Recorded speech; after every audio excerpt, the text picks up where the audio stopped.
আসল দোষী কে শুধুমাত্র সেই জানে, অন্যদেরকে বুঝতে দেওয়া হয় না। সমাজে বহুল প্রচলিত নারী নির্যাতন, আসলেই কি ব্যাপারটা তাই? চলুন দেখে নেওয়া যাক। স্বামী স্ত্রীর জেদাজেদির বশে শুধুমাত্র ঠুনকো একটু কারণে অনেক সংসার ভেঙে চৌচির হয়ে যায়।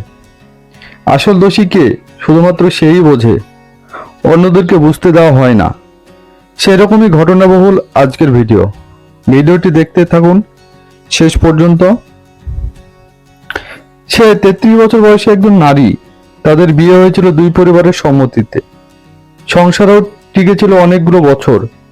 তাদের একটা মেয়েও আছে, ওর বয়স 8 বছর। তার স্বামীর স্বভাব চরিত্র সবই বেশ ভালোই ছিল, শুধু একটু বদমেজাজি। অবশ্য তাও সব সময় না।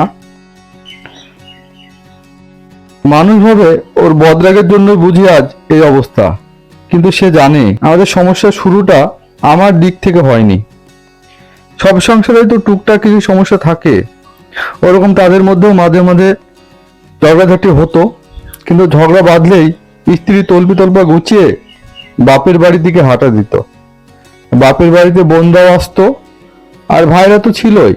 তাদের কাছে কেঁদে কেটে সব বলতো। তখন সবাই স্বামীকে ফোন করে কথা শোনাতো। স্ত্রীর দু একটা বোন তো রীতিমতো অপমান করত। স্ত্রীর কাছে ব্যাপারটা ঠিকই মনে হতো, কত বড় সাহস, সে আমার সাথে লাগতে আসে, আমাকে নিজের মতো চালাতে চায়। স্ত্রীর মধ্যে কেমন একটা জেদ কাজ করত। ওর কাছে ছোট হব, ওর কাছে নিজের ভুল স্বীকার করব, মাপ চাইবো, এটা ভাবতেই পারতো না। উল্টো বড় গলা করে বলতো, ডিভোর্স দাও, তোমার মতো লোকের সাথে কে সংসার করে। না, ডিভোর্স সে তো কখনোই মন থেকে চায়নি, ওটা ছিল তার মুখের কথা। স্বামীর সামনে ছোট হওয়ার চাইতে ডিভোর্স চাওয়াই স্ত্রীর কাছে সঠিক মনে হতো। একদিনের ঘটনা তো খুব মনে পড়ে। সেদিন ছোট্ট একটা ব্যাপার নিয়ে তর্ক করতে করতে দুজনেই খুব উত্তেজিত হয়ে পড়েছে। রাগে স্ত্রীর শরীর কাঁপছে, যা মুখে আসছে তাই বলছে। তুই তোকারি, গালিগালাজ, অপমান, কিচ্ছু বাদ যাচ্ছে না। এক পর্যায়ে সহ্যের বাঁধ ভেঙে ও স্বামী স্ত্রী গায়ে হাত তুলে দিল।